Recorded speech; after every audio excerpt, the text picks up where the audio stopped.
it's a big wide world out there, and there's a lot of people who need your help. So if you can be a leader in that space, start a mastermind. It doesn't have to take up all your time. You can run a mastermind in 5-10 hours a month, but you end up with a huge new revenue stream that's mostly profit, which is great. Welcome to 7 to 8, our special series on 7 and 8 figure speakers. In this interview series, some of the hottest speakers in the industry who've made over 7 figures in a year or less will uncover their twists and turns in their adventures, helping you to avoid the potholes and stick to the fast track. Welcome now to center stage, our next guest speaker. Hey there, peeps. This is Michelle Nidlek, and I'm super glad that you're here with us today because I am here with my most amazing guest, Brad. Brad, thank you so much for being here today. Hi, everybody. Welcome to the podcast, or the Bopcast. Are you used to running your own shows? Yes. Okay. So tell us who you are and a little bit about your business. What do you do? My name is Brad Hart. I run a company called Make More Marbles, and our whole thing is we don't want to be the hungry hippos. We want to grab all the marbles. We want to just make more. And that's an abundance mindset, that because entrepreneurship is lonely and it sucks sometimes, and we want to do it together instead. I love that. So how did you get into entrepreneurialness as a thing? Yeah. So I think the first entrepreneurial gateway drug I had was that book, Rich Dad, Poor Dad. That was the first time I ever saw like, oh, maybe I could do this. That could be pretty cool. And the first entrepreneurial job I had was real estate, where you had to learn how to like generate leads and close sales and negotiate with landlords and manage people, and did that for a couple of years in my early 20s. And then when my dad passed away when I was 24 unexpectedly, I was like, oh shit, this might take a little bit longer if I don't just do it now. So and I don't know if I have a lot of time, right? So that was the big impetus, was like, okay, time to grow up, time to do it real, and time to get after it. So I started my first business in 2010, failed a lot, learned a lot, had a couple exits, had a couple things go really well. Best month in business, $1,040,000. So pretty good.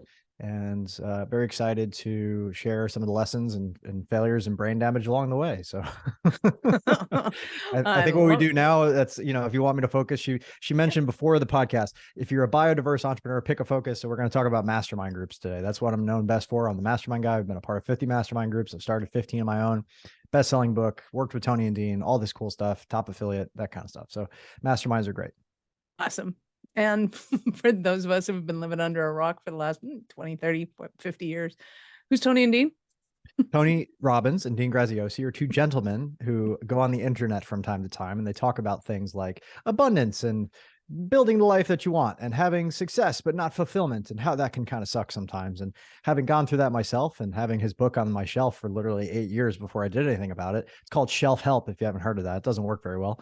I decided to make something in my life, went to 15 of his events, and now I'm doing all the things and, ringing all the bells and walking across all the fires. And even I had to fire one of my clients so that she could get the ultimate upsell into being my fiance. So that's fun. Aw, that's so sweet. Did you have to fire? I mean, really? Yeah. Hashtag integrity. You know how it is, kids. So what is it about masterminds in particular that makes you happy? So we had one this weekend where we were talking about, as a group, it was about 25 7-figure plus entrepreneurs there, talking about what's the difference between a millionaire and a billionaire. And we kept like trying to just whittle it down. Money. A lot of people had good ideas, but yeah, a couple of extra commas, but really like the difference is leverage. When you get right down to it, it's leverage in your relationships and your information and your strategy and your partnerships, whatever it is that gets you to that level. Like you can work 100 years and not make $1 billion if you don't have enough leverage. Right. Mm-hmm. So that was the thing we landed on. And for me, so far in my career, I'm 37 now. So I hopefully I'm just getting started. The idea for me has always been, I will always defer money to build relationships. And that was kind of my sickness for a long time, right? It's like earn some money, spend some money, earn some money, spend some money, and join a lot of masterminds. I've probably put $1 million into my personal development and masterminds at this point. But it's really culminated in some of the best relationships that anybody could have. And I've dug the well long before I need it. So now anytime I want to start something or create something or partner with somebody, I'm only 1 to 2 phone calls away from making that happen. So like launch a $10 million hedge fund, no problem, 2 phone calls, right? I want to start a mastermind with 30 people and teach them all about wealth and creation and go do that and not have to build it all from scratch. Done. No problem. I want to partner with my mentor on a 300 person event and do 2 next year. Done. No problem. Like just all these opportunities are opening up to me. because I spent the time building the relationships, and masterminds have been the cheat sheet to hack the code in order to do that. So I teach people both how to join them, how to get the most out of them, but also how to build one, because, you know, building one is even a bigger hack to be the center of attention in the room. Now you're able to leverage that even more. Nice. So let's back up the bus just a little bit. And one, what is a mastermind and what makes it different from, say, group coaching? Yeah. So mastermind, that's a great question. The way I define it would be three things. It's the three C's, if you will. It's clarity in the form of hot seats, right? If people can understand where they're at and where they're trying to go and what's actually going on, they can usually solve their own issues and challenges. So clarity is the first one. Community is the second one. It's having the connections to the people, the opportunities, and etc. The right deal at the right time can change your life. And 1 + 1 doesn't equal 2; it equals 11 if you do it right. And if you're bad at math, and then the content, right? Everybody needs skills, tools, and habits that can make them a better performer. And a mastermind is a great way to share those with the people in the group, as well as expert speakers that you bring in. So that's really the three C's. And you can add cool trips. And like we just did one, JVology, which was down in Cabo, and you can do that. And that's fun. But I would say those are the three core components. I love that. So when you're working with people and you're helping them, well, let's back up the bus again. So we have this clarity, community, content. What makes that different from, say, group coaching? Yeah. So in a mastermind setting, you have a servant leader. It's not the guru. It's not the guy at the top of the mountaintop that's like, hey, look at me and all the cool stuff I've done. That's great. And you're not pushing anybody to get a specific result. You're allowing people to come to their own conclusions and get clarity on their biggest challenges so that they can be held accountable by a group to continue to make those changes if they so choose, right? It's not so much about, me coaching Michelle or Michelle coaching me about how we're supposed to do. And there's, I have to like work through all your stuff and customize your journey. It's more about the whole group doing that together with a facilitator as opposed to a guru, so to speak. So that's how I make the distinction. And Nice. The hot seat is the biggest element of that sets it apart. Okay. So for somebody that hasn't experienced a hot seat, just because I know that my audience is diverse from entrepreneurs to exiting entrepreneurs, everybody, everywhere in between.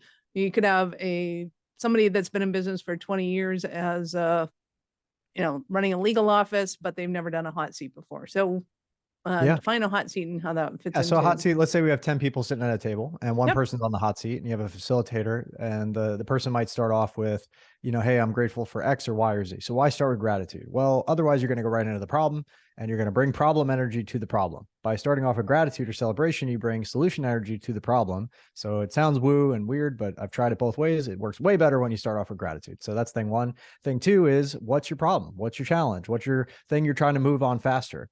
And then we're going to ask clarifying questions. So why not dive right into solutions? Well, that's what coaching does. Coaching doesn't necessarily wait to understand what's actually going on. It just offers solutions.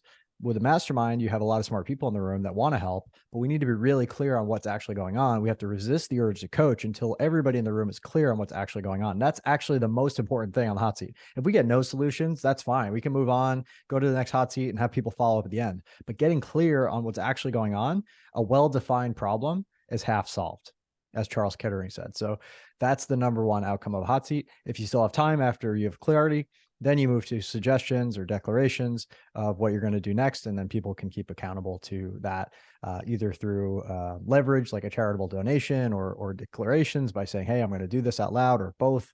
I've had people stuck on something for 6 months. When they declare it in front of a group and they put some money on the line that's going to go to a charity they hate or a charity they love, even, they'll get it done in 48 hours and want their money back.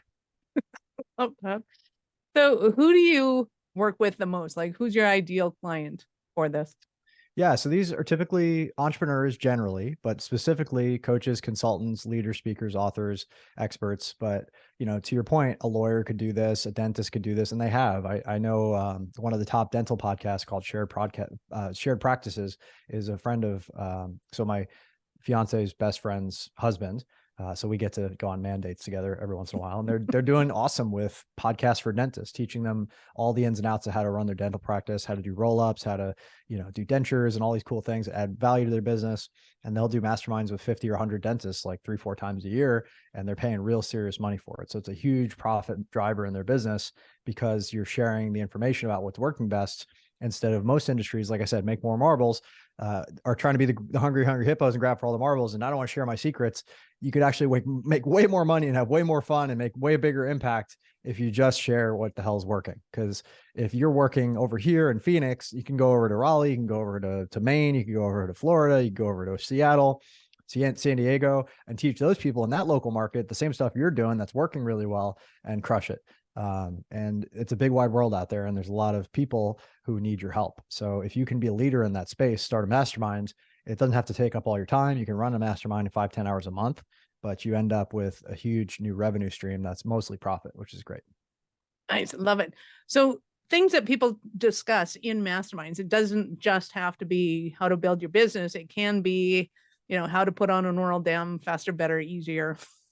Sure. If people are willing to pay for that, great. I haven't tested that particular hypothesis, but we've had masterminds for cops, we've had masterminds for healers, for architects, for coaches, for everything you can think of. People have tried to build a mastermind for. And the goal with us is we give you 5 steps, right? It's dream it, research it, test it by selling it, nail it, and scale it. So basically, just to go through those really quickly, you're going to put it on paper. What's your dream? What do you want this to be? How much you want to make? How many clients? What's your vision, right? Then we're going to go to the market and research that, see if people are willing to pay for it by selling it to them.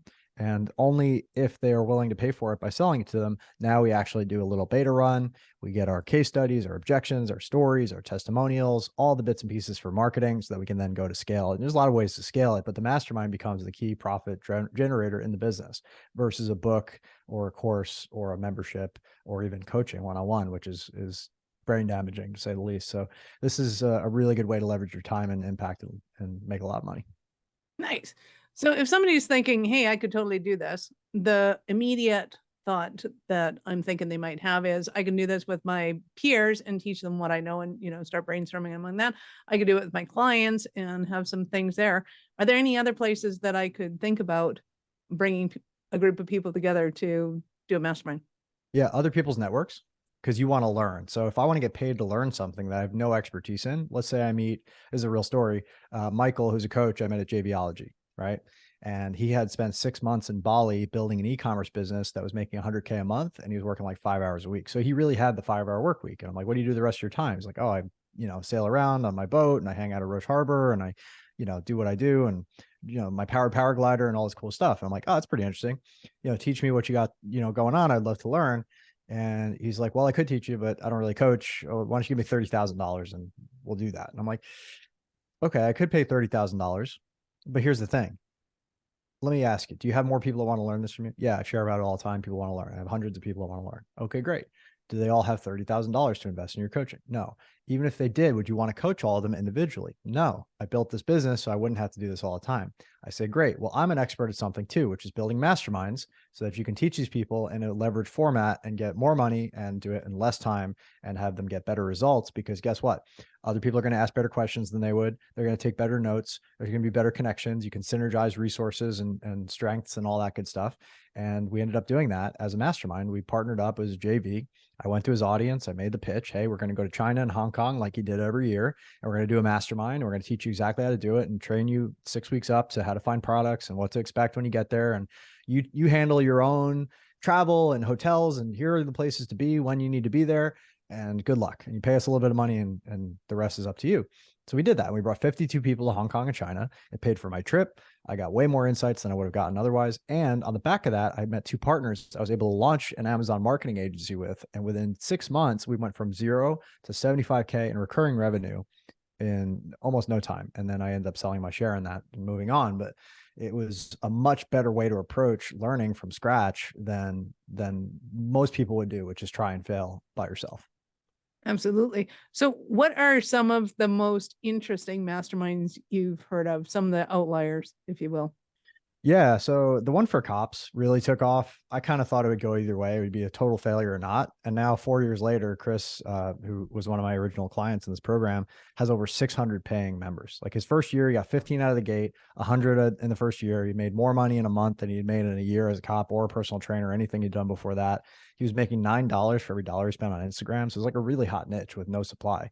So you'd really stumbled on something great. And I don't know about you, Michelle, but if I find a machine where I put $1 in and $9 comes out the other end, end, I'm going to be looking at my couch cushions for change. So, Right. so Chris really kicked butt, but he stuck with it. He kept pivoting, he kept iterating, kept making it better. And now he's, 4 years later, 600 clients paying. And those are people that I would have never met, let alone impacted and had a domino and ripple effect on. So I'm really excited about that. And, Sonia, she took our market research formula to the next level.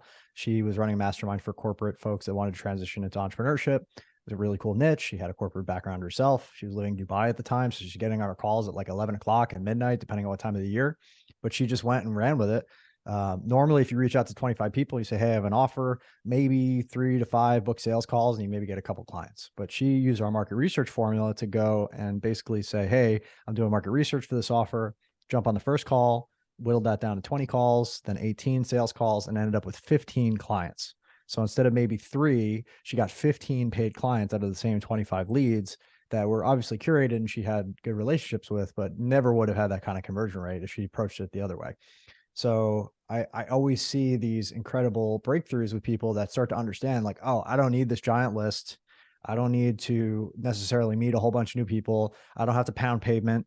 I don't have to like beat my head against the wall. If I have true expertise, or I know somebody with true expertise, if I have the model and I can execute on that, and with a little bit of guidance and just a little bit of cheerleading from me, they can really build something special that serves them for many years and serves their clients at a higher level too. Because guess what? Most people don't want or need the expense or the hassle of one-on-one coaching. They prefer to be in a group of other people learning as well. Where it falls off the rails is when your offer is unclear, or it's something that people don't really pay for anyway. You need to find some success in that niche and just bring the better model. Or if they just don't have the interpersonal skills to really manage it all, right? That's where it tends to fall off the rails. But you can accommodate for that by partnering with people who do, or partnering with other experts that already have those resources in that audience, or just getting the help you need to build those skills yourself. Nice. I love that. So that brings us to, what kind of mistakes do you find that people make when they're trying to do this on their own? That's a great question. So mistake number 1 is they get stuck in that imposter syndrome, and I just want to start off by saying, if you don't have imposter syndrome, that probably means you're a sociopath. Everybody has imposter syndrome. Everybody thinks they're not good enough. Everybody says, why the hell would people pay me for what I know? But the reality is people need their problem solved. And if you haven't spent the time, the energy to get successful yourself, and the money and the attention, all that stuff, you won't be able to do it, or you'll have to spend a lot of energy to get there. So there's really 2 types of people that come to me. There's people that are like, hey, I don't know what I don't know, and I want to fill in the gaps of my knowledge. Or there's people that are like, hey, I'm smart. I'm an entrepreneur. I can figure this out, given enough time, energy, attention, and money. I don't want to waste those resources willy-nilly. I'd prefer to invest them into a system that already works with a mentor that's already got a proven track record. So whichever of those 2 you feel like you fall into, if not both, that's really who I can help. So the biggest mistakes people make, in my opinion, is not getting the help early enough. And they end up jettisoning their dream because they were 3 inches from gold or 3 feet from gold, and they just didn't realize that they were right there and they could have had it. Or they stick too long with an idea that's not going to work, right? I want to know if an idea is going to work within a week or 2. I want to have people paying me for my idea as quickly as possible in the idea stage. That doesn't mean I lie to them and I'm like, oh, I got all this cool stuff and it's already built. No, I say, listen, here's my idea.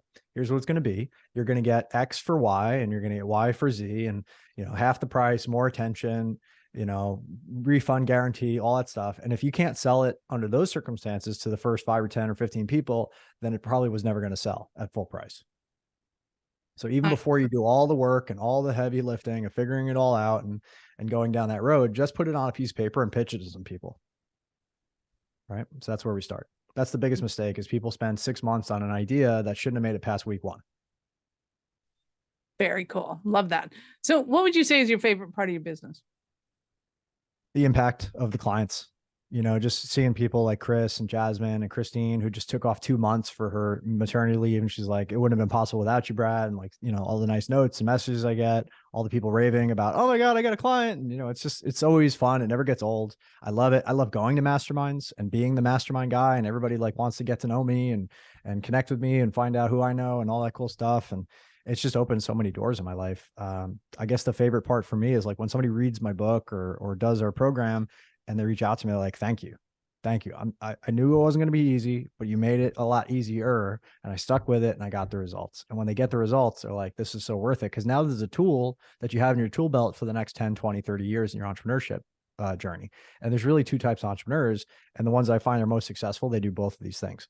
There's the people who are on an island and they try to be the best in the world at what they do. And maybe they do succeed at that and they get really, really good, but they don't know anybody. And then there's people that know everybody, but they don't actually excel at anything. So you have to be able to do both to be really successful. And I like to say I don't need to know everything if I know everybody. But at the same time, I really try to excel at specific things like building masterminds and finance, and now starting with startups and partnering with some of my bigger friends like Nick Bradley and Steve Little and Dan Fleischman and folks like this to both educate others and to do bigger deals so that we can start doing $1 billion moves instead of million and $100 million moves. Like we got to really start to level up our game because life isn't getting any shorter or any longer rather. So that's the game to play.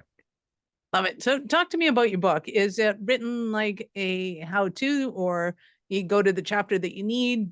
Do you read it front to back? How does it go down? Yeah, so it's a quick read. It's about 200 pages, and it's not like a ton of fluff. There's a few testimonials. You could skip over those if those aren't interesting, but it's more to show you that, hey, this works. And there's a person in there that you'll probably resonate that will show you like, hey, I was just like this person. And if they can do it, I can do it. But it goes through everything with regard to how to run the mastermind. We go in a little bit to the marketing and the positioning, the branding, the sales and all that. It's really designed to give people a sense of, I can do this at the end of the book. And I would like to reach out to get help, right? We've sold about 12,000 copies. It's pretty good for a self-published book, but this is actually the 4th version of this book. That's another thing that most people don't do as authors. They write the book, they forget about it, they go on to other things.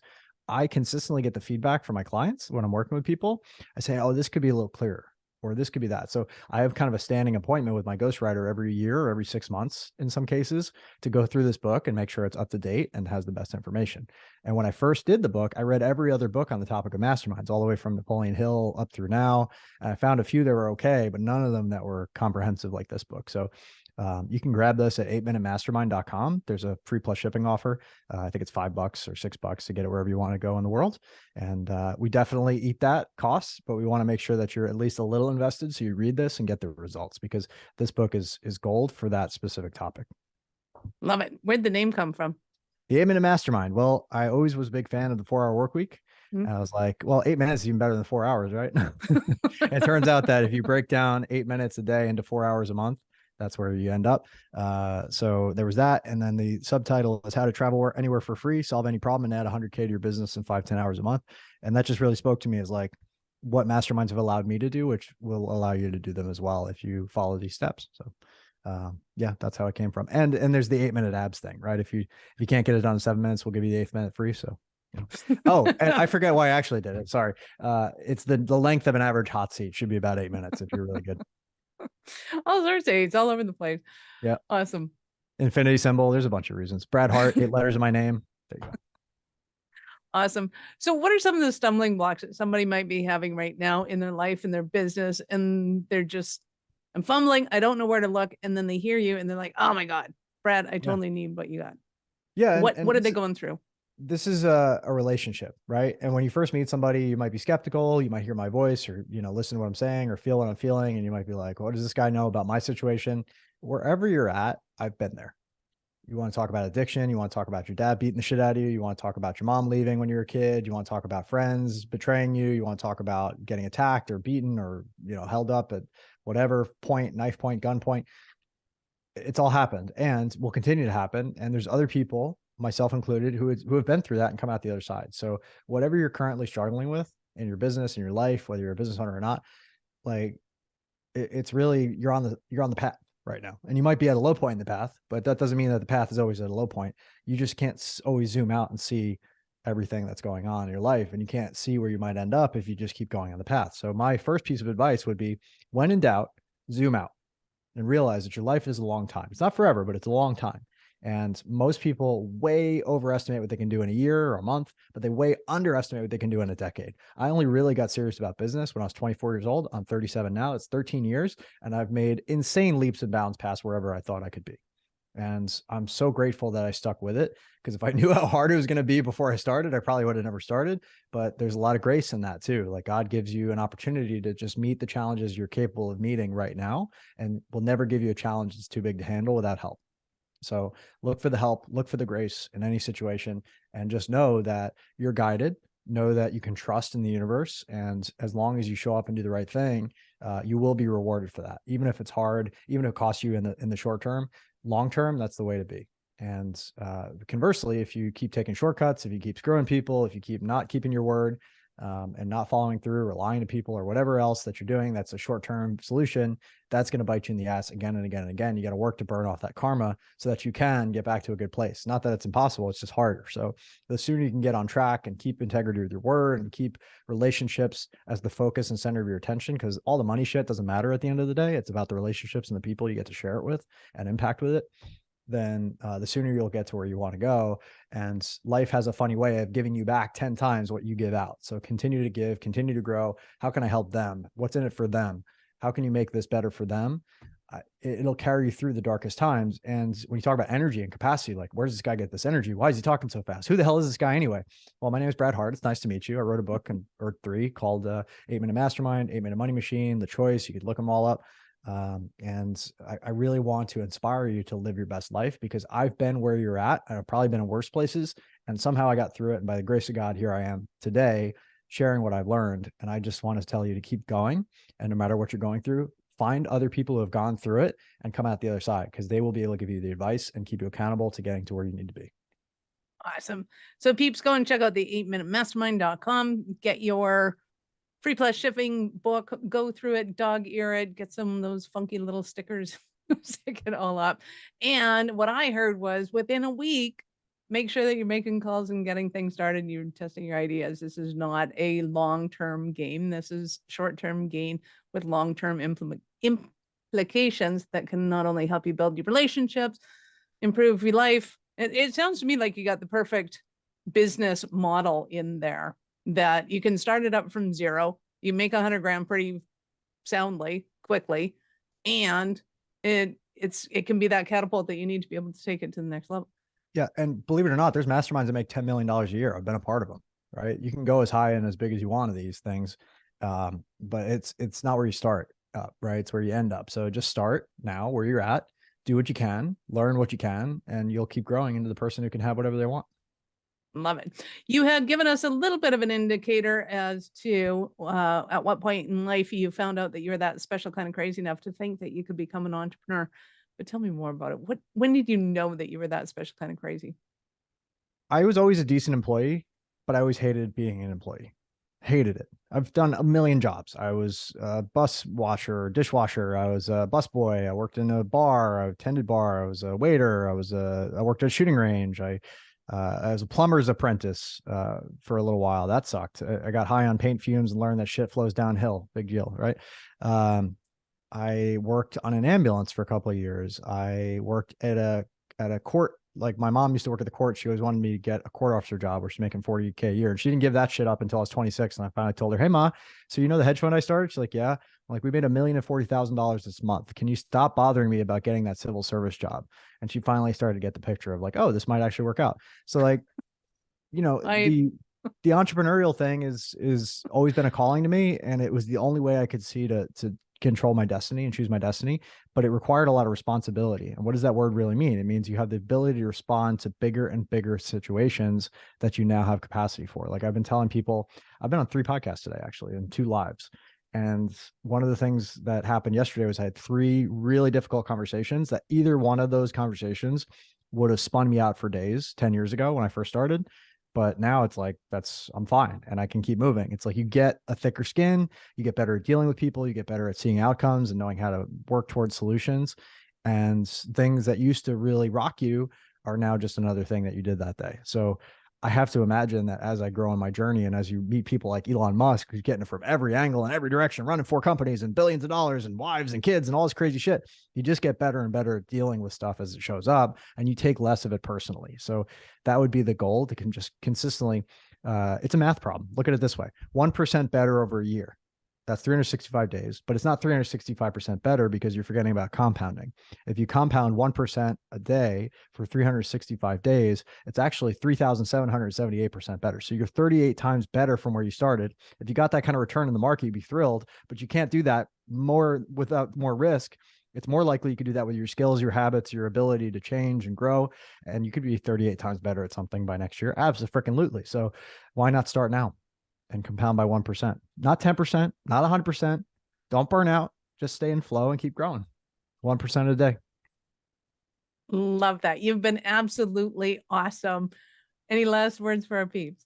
That's it. I'm just grateful for the opportunity to speak to people and share what's on my heart. Thank you, Michelle. And thank you for everybody who's listening. This is the BOP, the Business Owners Podcast. I am a business owner. My name is Brad Hart. Check us out at makemoremarbles.com. The books are at 8minutemastermind.com, 8minutemoneymanager.com. And if you're vibing with what we're putting out, I would really love to have a chat someday and see if we can work together. Mic drop. Awesome. Peeps, this is Michelle Nedelec. Thank you so much for being here with us today. Be sure to take Brad's advice, and we'll see you at the next episode. Thank you for listening to 7 to 8. If you're interested in upping your speaking game, be sure to connect with our guests with the links in the show notes, and connect with me to see how we can help you get your tech done for you and help your speaking dreams come true.